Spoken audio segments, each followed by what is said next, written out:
Big టీవీతో Gaddar Narasanna ఉన్నారు. నమస్కారం గద్దర్ నరసన్న గారు.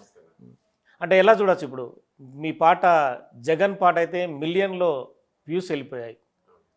ఇప్పుడు రేవంత్ అన్న కూడా తెలంగాణ ముఖ్యమంత్రి రేవంత్ రెడ్డి గారు కూడా పాటలు పాడారు. చంద్రబాబు నాయుడుకి తెలుగు తెలియని ఎంఐఎం కూడా పాటలు పాడారు.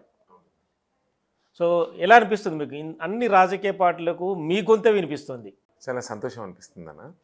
ఎందుకంటే గతంలో మనం 25 ఇయర్స్ బ్యాక్ నుంచి సాంగ్స్ పాడుతున్నప్పటికీ 10 ఇయర్స్ బ్యాక్ ఒక టైప్ ఆఫ్ ఒక విధంగా నేమ్ ఉంది. అంతకుముందు 10 ఇయర్స్ బ్యాక్ అంత ఉంది. ఈ లాస్ట్ 5 ఇయర్స్ నుంచి బాగా ఫుల్ క్రేజ్ వచ్చింది అన్న. సంతోషం అనిపిస్తుంది. ఎందుకంటే రేవంత్ అన్నకు కూడా తెలంగాణలో 3 రంగుల జెండా పాటతోని కాంగ్రెస్ పార్టీ కార్యకర్తలలో ఉత్సాహం నింపాను. అదే మాదిరిగా తర్వాత జగన్ ఏపీ సీఎం నుంచి కూడా మా కబర్ వచ్చింది. ఎట్లన్నా మాకు కూడా జగన్ అన్నకు మంచి సాంగ్ చేయాలని చెప్పేసి ఆ పార్టీకి సంబంధించినటువంటి ముఖ్యులు అడగడం, అప్పుడు వాళ్ళ అడిగిన సందర్భంలో కాదనకుండా జగన్ అన్నకు నేను కూడా సాంగ్ పాడడం, ఆ సాంగ్ మటుకు చాలా క్రేజీ వచ్చింది. బాగా అందరికి తెలిసిన విషయమే. ఇప్పుడు రీల్స్లో కానీ ఫోన్లో కానీ జెండాలు జత కట్టే పాట చాలా అద్భుతం. అదే మాదిరి చంద్రబాబు నాయుడు గారికి కూడా వాళ్ళు కూడా ఏపీ నుంచి అడిగారు. ఎల్లో సింగం చాలా బాగా వచ్చింది ఆ సాంగ్ కూడా. ఆ తర్వాత పవన్ కళ్యాణ్ గారు కూడా చాలా మంచి సాంగ్ ఉంది నాది ఇప్పుడు. బగ మండే భగత్ సింగురా పవన్ అని ఉంది. అంటే ఈ ఎవరికి చూసినా మన పాట అంటే వాళ్ళు అడుగుతున్నారు, మన వాయిస్లో ఒక గమ్మత్తు ఉంటుంది అనేది. అవును, ఆ వాయిస్లో గమ్మత్తు ఉంది. అంటే ఒక రకమైన బీఫ్ వదులుతారు కదా మీరు, ఎండింగ్లో వస్తుంటుంది. అంటే ఇందులో ఇన్ని పాటలు పాడారు కదా, మీకు ఇందులో నచ్చిన పాట, బాగా నచ్చిన పాట, ఇష్టమైన పాట? అట్లేముండదన్న, ప్రతి పాట కూడా మనకు నచ్చిందే. అన్నీ మన బిడ్డలు లాంటివి పాటలు. ప్రతి పాట కూడా మంచిగా పాడతాము, అన్నీ ఇష్టమైన పాటలే. ఎవరికి పాడినా కూడా ప్రేమతోనే పాడతాం కదన్న. ఒక పాట బాగా పాడొద్దని ఏముండదు. అందరికి కూడా అట్లే పాడాం. అంటే గతంలో సినిమా వాళ్ళతోని పాటలు పాడించేటోళ్ళు, ఇప్పుడు నల్గొండ గద్దర్ నర్సన్నే అన్ని పార్టీలకు దిక్కయిండు. అంటే అది వాస్తవం చెప్పాలంటే. ఎందుకంటే మీ వాయిస్ కానీ మీ గాత్రం కానీ హై పిచ్లో లేస్తూ ఉంటుంది. సో అది యువకుల్లో ఉత్సాహాన్ని నింపుతుంది. ఒక స్టేడియంలో కానీ ఒక బహిరంగ సభలో ఫస్ట్ మీ పాటతోనే స్టార్ట్ అవుతున్న పరిస్థితి. ఇప్పుడు రేవంత్ రెడ్డిది తాజాగా పాట పాడారు. ఇప్పుడు ఒకసారి ఆ పాట వినిపిస్తారా? ఓకే. అంటే రేవంత్ అన్నకు సరే, ఆయన కూడా కాంగ్రెస్ పార్టీ జెండాను భుజాన పెట్టుకొని కార్యకర్తలను ఉత్సాహాన్ని నింపడం కోసం పిసిసి ప్రెసిడెంట్ అయినప్పుడు నేను ఆ సాంగ్ చేయాల్సి వచ్చింది. అది చరణ్ అర్జున్ సోదరుడు అద్భుతంగా రాశాడు. ఆ తర్వాత నేను పాడడం జరిగింది. ఆ సాంగ్తోనే కాంగ్రెస్ పార్టీ కార్యకర్తలలో నూతన ఉత్సాహం నింపినని నేను అనుకున్నాను. 3 రంగుల జెండా బట్టి సింగమోలే కదిలినాడు, ఒగ్గరో కాంగ్రెసు సూర్యుడు, మా రేవంతన్న నిగ్గదీసి ఎడిగే మునగాడు, వీడు భూముల వానైతాడు, బీద సాదల ధైర్యం వీడు, దొంగ దొరను తరిమే వీరుడు, మా రేవంతన్నాం. ఈ సాంగ్ చాలా, ఎందుకంటే నేను కూడా ఈ మధ్య ముఖ్యమంత్రి గారితో 2 సభలు, ఒక 3 సభలు నేను పాల్గొన్నాను. నేను వేదిక మీదకి పోయిన తక్కువ వేదికలు వెళ్ళాను నేను, ఎందుకంటే రికార్డెడ్గా నేను ఎక్కువ బిజీ ఉంటాను. రికార్డెడ్గా బిజీ నేను. అయితే ఈ మధ్య రీసెంట్లీ ఒక సాంగ్ రిలీజ్ ఫంక్షన్లో అన్నకు కలవడానికి జమ్మికుంట పోయినప్పుడు కానీ, చామల కిరణ్ కుమార్ రెడ్డి అని చెప్పేసి మా జిల్లాకు సంబంధించి ముఖ్యంగా మునుగోడు కాన్స్టిట్యున్సీ నాది. అయితే మా కాన్స్టిట్యున్సీలో candidate, Congress party candidate Kiran అన్న గెలుపు కోసం భువనగిరికి వెళ్ళాను. అక్కడ కోమటిరెడ్డి వెంకటరెడ్డి గారు మినిస్టర్ గారు కానీ, మునుగోడు శాసనసభ్యులు కానీ, అదే మాదిరి నెకరేకర్లు కానీ, తుంగతుర్తి కానీ, ఆలేరు కానీ, ఇబ్రాహీంపట్నం కానీ, అందరూ ఎమ్మెల్యేస్ సమక్షంలో ఒక భువనగిరిలో ఒక పెద్ద మీటింగ్ పెట్టారు. ఆ సందర్భంలో మీరు వస్తే బాగుంటుందన్న అని కిరణ్ అని అడిగినప్పుడు నేను వెళ్ళిన.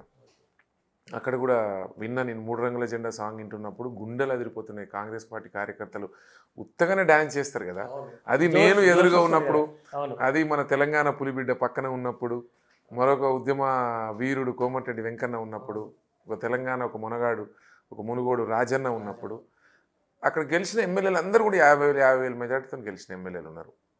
అందరు కూడా మన వాళ్ళు, మా జిల్లా వాళ్ళు, మా నల్గొండ బిడ్డగా, మా నల్గొండ గద్దర్ నరసన్నగా కాంగ్రెస్ పార్టీ కార్యకర్తలకు ఎవ్వున కేరింతలేసి ఉరకల వేసే ఉత్సాహంతో మంచిగా ఆటపాటలతో నెమలి నాట్యం ఆడి కోయిల రాగం తీస్తూ చప్పట్ల విజిల్ల మోతల మధ్యన మా నరసన్న వచ్చింది కదా అని అనుకుంటున్నప్పుడు ఆనందం పట్టలేంది. అది మా జిల్లాకు రేవంత్ అన్న రావడం, ఆ రోజు కిరణ్ అన్న గెలుపు కోసం భువనగిరికి పోవడం చాలా సంతోషం. పాట పడిన తర్వాత మీకు రేవంత్ రెడ్డి నుంచి వచ్చిన రెస్పాన్స్ ఎప్పుడు?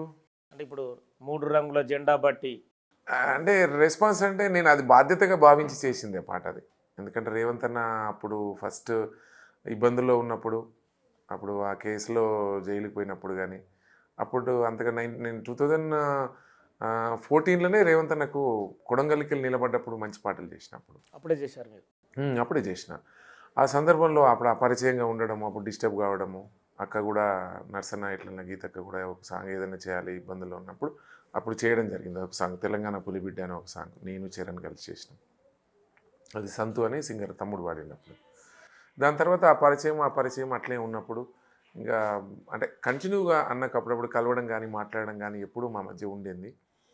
కాంగ్రెస్ పార్టీలో పీసీసీ ప్రెసిడెంట్ పదవి వస్తున్నప్పుడు, ఢిల్లీకి వెళ్ళి వస్తున్నప్పుడు గాంధీ భవన్లో మంచి కాంగ్రెస్ పార్టీ కార్యకర్తలు ఉత్సాహంగా కేరింతల నడుమ మీటింగు అంటే స్వాగతం చెప్తున్నప్పుడు టీపీసీసీ ప్రెసిడెంట్గా ఉత్తగా పోకుండా మనం ఏదో ఒక పాటతో పోవాలని చెప్పేసి నేను నైట్ కావాల్సుకొని అది ఆ సాంగ్ చేయడం జరిగింది. అంటే పాటలు మీరే లేదు ఈ రాస్తారా? సాంగ్ మీకు బ్యాక్ ఎండ్‌లో ఎవరన్నా నేను రాయడం? నేను నేను నేను పాడడం అంటే వరకే మీకు మనసులో నుంచే లేదు. భావాన్ని నేను పాడడం వరకే ఆ సాంగ్ మొత్తం మన చరణ్ రాసిండు. మీ ప్రతి సాంగ్ రాసే వాళ్ళు వేరే ఉంటారా? ఉంటారు చరణ్ ఆ సాంగ్ చరణ్ రాసిండు. అంటే మీరు ఒక లైన్ ఇస్తారా? అంటే ఈ నేను వ్యక్తికి లైన్ అంటే ఇదే అనుకుంటాం మ్మ్. మేము ఎట్లా అంటే ఎట్లా మీకు చేద్దాం టీం వర్క్ ఉంటుంది కదా. అంటే ఒక సినిమా అని. తీసేటప్పుడు డైరెక్టర్లు కానీ అట్లా ఉంటారు కదా. అంటే ఏ సాంగ్ ఏ రైటర్ రాస్తే బాగుంటుంది, ఏ పాట ఎట్లా లీడర్ ఎట్లా అంటాడు, ఆ రైటర్ ఎంత బాగా ఎవరు రాస్తారు అనేది బాగా చెక్ చేసుకుంటాం. ఉన్న రైటర్లు అందరూ కూడా తమ్ముళ్ళు అందరూ కూడా బాగా రాస్తారు. నేను ఈ అందరూ రాసిన పాటలు పాడినా అన్నీ కూడా ఇట్టేనే నాకు అందరు రాసిండు. ప్రతి సోదరులు చాలామంది రాసిండ్రు అక్కడ. ముఖ్యంగా చరణ్ రాసిన పాటలు మొట్టమొదటిగా బాగా హిట్టయినాయి. ఆ సందర్భం 3 రంగుల జెండా కానీ, నాగమల్లి దారిలో కానీ చాలా సాంగ్స్ చరణ్ నా కాంబినేషన్లో ఇట్లున్నాయి. తర్వాత బుర్ర సతీష్ అని చెప్పేసి రైటరు తెలంగాణ రైతాంగ సాయుధ పోరాట చరిత్ర రాసిండు. ఎడ్ల బండి అని ఒక సాంగ్ రాసిండు. సర్వై పాపన్న గురించి అంటే ఈ సమాజంలో కొంచెం సామాజిక అంశాల మీద బాగా రాస్తాడు. కొంచెం విప్లవ సాహిత్యం బాగా రాస్తాడు. అతను బాగా రాసిండు. తర్వాత మానుకోట ప్రసాద్ అని చెప్పేసి అంబేద్కర్ పాట రాసిండు సోదరుడు. చాలా బాగా రాసిండు తమ్ముడు వాడు. చాలా బాగా రాసిండు. అట్లా కొన్ని ఇట్లున్నాయి. తర్వాత ఇప్పుడు ఆజాద్ అని చెప్పేసి ఒక రైటర్ ఉన్నాడు. చాలా అద్భుతమైనటువంటి రచయిత. అతని కాంబినేషన్లో ఒక 4-5 సాంగ్స్ వచ్చినాయి. చాలా అద్భుతంగా ఉన్నాయి. తర్వాత బుల్లెట్ బండి లక్ష్మణ్ అని చెప్పేసి తమ్ముడు ఇప్పుడు నాకు జగన్కి కానీ జెండల చేత కట్టించే పాట రాశాడు. అట్లా ఏంటంటే వాళ్ళు ఊహించుకొని ఇప్పుడు నర్సన్న పాడితే ఎట్లుంటుంది, నర్సన్న వాయిస్ ఎట్లుంటుంది, నర్సన్నకి ఏ టైపు ట్యూన్లు అయితే సెట్ అవుతాయి అని చెప్పేసి మన తెలంగాణలో మరీ ముఖ్యంగా రైటర్స్ విత్ ట్యూన్తో వాళ్ళే రాసుకుంటారు పాటలు.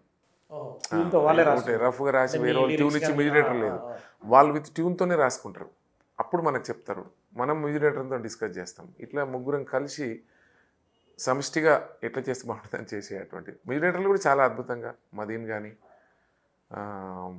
ఇప్పుడు మన కళ్యాణ్ అని అద్భుతమైన మ్యూజిక్ డైరెక్టర్, కళ్యాణ్, మదీను, రవి కళ్యాణ్, ఇట్లా అందరు సోదరులు అందరు సమిష్టి విజయం అందరు కూడా నాకు బాగా సపోర్ట్ మంచి చేస్తారు.